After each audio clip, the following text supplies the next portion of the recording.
Cuba kita dengar kisah Ja'far bila berhijrah ke Habasyah. Sampai dia di Habsyah, diterima oleh Raja Habsyah dengan perasaan yang gembira. Dilayannya dengan baik. Betul apa yang diselidiki oleh Rasulullah SAW. Raja di sana melayan tetamu, melayan orang-orang yang datang ke negara mereka dengan baik. Cuma Mekah tidak duduk diam. Pembesar-pembesar Mekah, mereka tahu Nabi pasang backup di Habsyah. Lebih kurang 80 orang. Di Mekah kalau 80 orang, ada lebih kurang 200 orang lagi. Jadi Quraisy dah tekan, ada yang dibunuh ya, umat Islam di Mekah. Maka Quraisy tidak mahu Islam ini ada backup di Habsyah. Maka Quraisy mengutuskan Amr bin Al-As dan Abdullah dan teman dia nama Abdullah kalau tak silap, pergi ke Habsyah untuk menuntut daripada Raja Habsyah itu dikembalikan orang-orang Islam ini supaya dapat dipenjarakan ataupun diseksa di Mekah. Jadi Amr datang membawa hadiah yang banyak untuk raja supaya dengan ini raja itu boleh tunduk kepada dia. Dan ini juga sebenarnya yang dilakukan oleh musuh-musuh Islam, orang Yahudi di Amerika. Mereka akan beri hadiah kepada semua ahli parlimen di Amerika, ahli Kongres, ahli Senat, parti Republikan ke, parti Demokrat ke, semuanya disuap oleh Yahudi. Bila mereka Yahudi ini membunuh orang Gaza, dunia semua marah, tapi Amerika ni rakyat dia marah, tapi ahli parlimen dia tak marah. Ahli parlimen dia teruskan genocide, teruskan bunuh, sebab semua telah disuap oleh Yahudi di Amerika. Sama juga Amr ya, membawa hadiah-hadiah untuk dia sumbat disuap kepada raja. Tapi Allah Subhanahu Wa Taala seperti mana Nabi kata, raja yang adil. Dia tidak mudah menerima. Dia menerima, tapi dia tidak mudah menerima arahan daripada Quraisy ataupun daripada Amr al-As. Jadi selepas Amr bagi hadiah semua, Amr pun cakap kepada dia, aku dengar di negara kau ni ada orang Islam daripada tempat kami yang berhijrah ke tempat kamu. Jadi mereka ni orang jahat, orang apa ni, sampai itulah kami nak bagi disiplinkan mereka, kami seksa dia mereka itu di Mekah dan sebagainya. Jadi orang jahat ni, tuan jangan balalah, pulangkan balik kepada kami. Macam tu.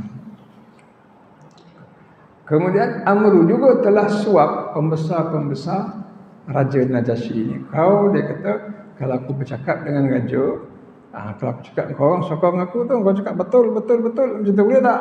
Kata boleh, bagi hadiah sini. Dah dapat hadiah tu, dia pun dah disogok tu, macam tu lah. Mereka kata, betul raja, ya raja, betul apa yang cakap ni. Cuma Raja Najasyi kata, aku takkan terima berita ini sehinggalah aku mendengar sendiri daripada mereka. Amr pun dah risau. Pembesar-pembesar pun dah risau. Duit yang mereka bagi dan mereka suap belum menjadi betul. Lalu raja panggil orang Islam menghadap. Lalu dia kata, betul ke aku dengar kau orang ni bagian.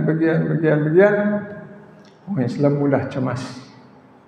Tapi Ja'far bin Abu Talib mewakili semua orang Islam ini, lalu menceritakan, kami dulu ni dengan zaman jahiliahnya membunuh, bergaduh, memakan makanan haram, apa maksiat yang kami tak buat, habis kami buat. Tiba Allah datangkan seorang Rasul dari kalangan kami, mengajar benda yang baik, menghormati ibu bapa, meninggalkan maksiat, tidak bercakap dusta, Bagian-bagian keterangan tu Raja Najasyi dengar. Lalu Najasyi kata, elok, apa masalahnya ni? Lalu dia kata kepada Amru, dah ambil balik hadiah engkau ni. Aku takkan serahkan mereka ni kepada engkau. Biarlah mereka tinggal di negara aku. Macam tu. Tidak berjayalah Amru bin As. Ini kisah Amru ni tuan-tuan. Dengar dia macam Samsing kan. Tapi kalau tengok nama dia ada dalam buku ni juga. Rupanya selepas itu dia menjadi sahabat Nabi. Bahkan menjadi salah seorang sahabat Nabi yang sangat hebat. Dialah yang membuka Mesir. Mesir itu masuk Islam hari ni dengan Universiti Azhar aja, dengan ulamanya, semua tu banyak masuk dalam pahala dia, dalam poket Amr bin Al-As. Sebab dia yang memimpin tentera Islam membuka Mesir. Tapi ni kisah masa dia tengah Samsing ni ya. Di tengah Samsing ni dia wakil kepada Quraisy untuk menangkap orang-orang yang berhijrah ke Habsyah ini yang dipimpin oleh Ja'far bin Abi Talib. Jadi gagallah Amru. Jadi dia pun diminta baliklah ke Mekah. Tidak berjaya dia dalam menangkap orang Islam ini. Jadi Amru ada idea lagi satu. Besok dia kata, aku ada satu idea lagi. Jadi ada kenal dalam rombongan, dalam kumpulan Ja'far bin Abi Talib ni, ada yang dia kenal. Entah saudara dia di Mekah ke atau kenalan dia. Lalu dia kata, besok aku ada satu hal lagi aku nak buat. Apa dia? Aku nak terus terang kepada Raja Najasyi bahawa orang Islam ini mengatakan bahawa Nabi Isa ini hamba. Hamba je. Sedangkan agama Kristian kata Nabi Isa ini Tuhan. Aku nak cakap besok dekat raja, korang semua cakap Nabi Isa ni hamba, bukan Tuhan. Jadi besok tu dia panggil balik raja dan diterang kepada raja, macam ni tuan, ni orang Islam yang ada ni, dia cakap tak elok kepada Jesus. Jesus tu dia orang ni tak anggap Tuhan, dianggapnya hamba, lekeh hamba. Lalu Najasyi kata, betul ke macam tu?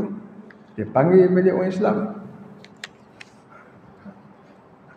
Lalu dipanggil orang Islam pun bincang. Kita nak pilih siapa wakil kita nak bercakap ni. Lalu mereka memilih semula Ja'far bin Abi Talib. Habis orang Islam nak cakap macam mana ni? Kita nak cakap berlapik-lapik ke macam mana, kan dia marah pula. Kita cakap Tuhan dia hamba Allah je. Ja'far cakap benda yang benar. Lalu dia kata kepada raja, dia bacanya ayat Quran, kisah Maryam. Raja tu dengar. Dikatakan mengalir mata dia. Kemudian di situ kan Nabi Isa. Kemudian orang tuduh Maryam ni pelacur, lahirkan anak tanpa suami. Kemudian Maryam tunjukkan pada bayi tu, fa asyara ilaih. Semua saudara mara orang kampung semua kerumul dengan Maryam. Kau ni apa cerita ni? Dalam Quran ya, beranak suami tak ada, perempuan apa macam ni, memalukan keluarga apa semua. Lalu Maryam pun tunjuk kepada bayi ni.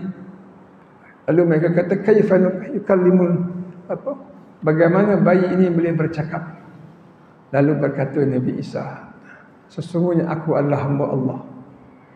Allah telah memberi aku hikmah dan Allah Ta'ala sekian-sekian. Semua terkejut.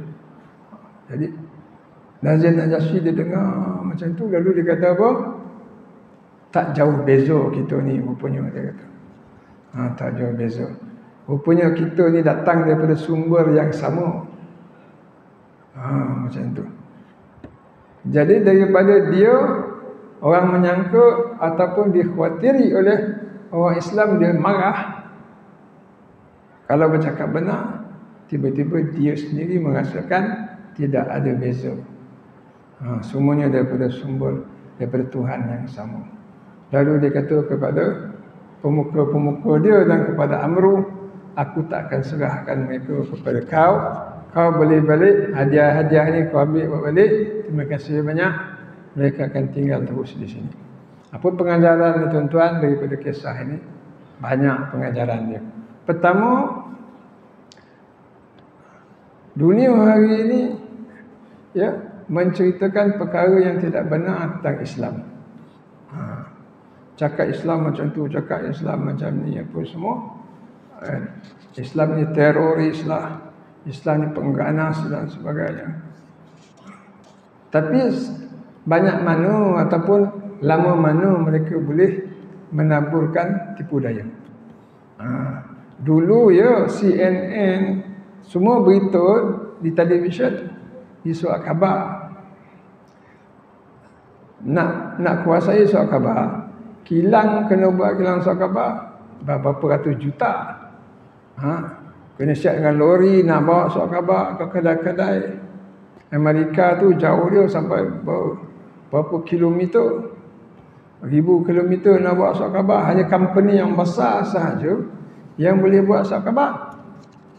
Hanya company besar saja yang boleh buat. RTM, CNN, ABC, Fox News, semuanya dikuasai oleh Yahudi. Sebab Yahudi saja yang ada duit sebanyak itu. Jadi semua cerita tipu tentang Islam semua dimakan oleh, semua dibeli oleh cerita-cerita ni oleh manusia sejagat. Terima apa saja cerita. Dunia tak tahu bila perang Iraq tu berjuta mati. Orang yang kan beribu-ribu je mati. Tak, berjuta. Jadi naratif cerita itu dikuasai oleh tuan-tuan punya kilang surat khabar dan tuan-tuan yang mempunyai stesen kereta, TV dan juga radio. Tapi hari ini dah berbeza. Hari ini semua kat handphone. Tak payah buka kilang surat khabar, tak payah buka stesen TV. Semua daftar dalam ni, bercakap dekat sini, sebarkan pada kawan-kawan. Rupanya semua orang boleh jadi warta berita sekarang ni. Semua orang boleh buka stesen TV, tak payah beratus juta, RM300 dia beli handphone ni, dia dah buka stesen dah. Setiap orang boleh tulis, tak payah buka kilang News Straight Time, tak payah buka kilang Berita Harian Utusan Malaysia, tulis dekat Facebook, satu dunia boleh baca. Jadi lain sekarang ni. Jadi bila dia orang serang Gaza, tutup berita. Mana nak tutup? Wartawan ramai ambil handphone. Dulu wartawan kena bayar gaji. Sekarang ni satu penduduk wartawan. Semua ada handphone, semua boleh ambil gambar, semua boleh tulis. Semua wartawan sekarang ni. Semua pembaca berita, semua penulis. Jadi berita dah berkongsi-kongsi satu dunia. Bila tengok Gaza, orang boleh tengok siapa yang benar, siapa yang batil, siapa yang penipu, siapa yang bercakap betul. Sekarang ni dunia bangkit semua. Semua menyokong Palestin, mengutuk Israel.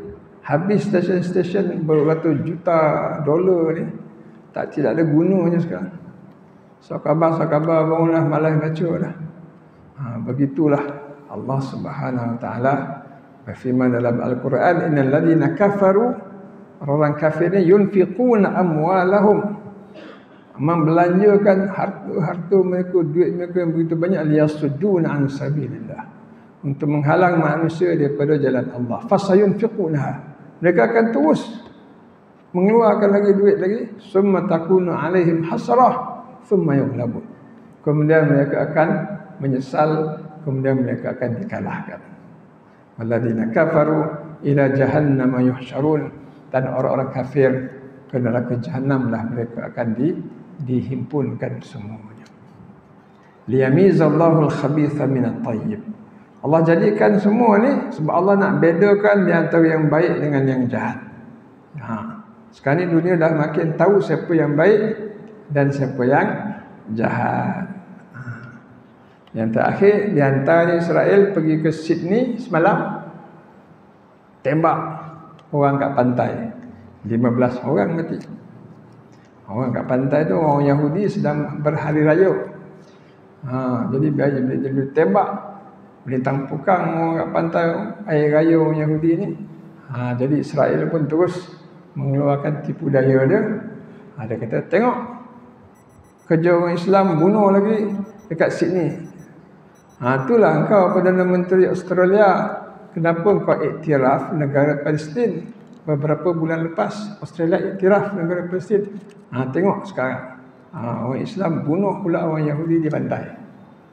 Tengok-tengok yang bunuh tu adalah dikatakan tentera Israel yang baru balik daripada Israel. Tengok gambar dia. Orang balik tengok Facebook lah, dia ni tentera Israel yang baru balik ke Australia, ditugaskan untuk menembak. Penipu betul lah. Penipu betul lah Israel ni. Kemudian ditembak-tembak orang itu, 15 orang mati. Peluru banyak lagi, kalau dibiarkan beratus mati. Tapi berhenti sebab ada pula orang Arab nampak. Dia terkam salah seorang yang pegang senapang tu. Dia bergelut, dia rampasnya senapang tu. Dan dia menyelamatkan keadaan. Nama dia, bila dicek, nama Ahmad Al-Ahmad, orang Islam. Dan apa yang dibuat tu divideokan oleh orang lain pula. Dia sekarang zaman wartawan, nak tipu macam mana. Dan itu disiarkan. Maknanya yang menyelamatkan pula orang Yahudi tengah beraya dekat pantai ni. Orang Yahudi tu orang yang bukan berperang ni, orang di Australia. Yang menyelamatkan mereka ni orang Islam pula. Dah jadi nama Islam jadi masyhur lagi. Semua Allah Ta'ala punya perancangan. Wa makaru wa makarallah wallahu khairul makirin. Mereka orang jahat ini merancang, tapi Allah juga merancang. Perancangan Allah itu lebih baik daripada perancangan mereka. Hari ini Perdana Menteri Australia pergi melawat Ahmad yang sedang dirawat di hospital. Mengucapkan terima kasihlah, tolong selamatkan keadaan apa semua. Dia pun kata tak apa, terima kasih apa semua. Hari pertama sebab dia sakit masuk hospital, dia buat internet derma kepada Ahmad. Hari pertama 300,000 Australia, kali 3 dekat 1 juta Malaysia. Hari pertama. Sekarang ni dah 1 juta lebih. 3 juta lebih dah derma untuk dia. Terima kasih untuk dia. Ini semua perancangan Allah Ta'ala. Jadi kisah Najasyi ini dia sama macam tu. Amru cuba nak memburukkan Islam supaya dia dapat rampas rombongan orang Islam yang berhijrah ke Habasyah yang dipimpin oleh Ja'far bin Abi Talib ini. Dibawanya cerita macam-macam, tapi Allah nak jadikan lain. Allah nak jadikan kebenaran itu tersingkap. Dan akhirnya Amru ni dihalau balik ke Mekah dan tinggallah Ja'far bin Abi Talib ini terus di Habasyah.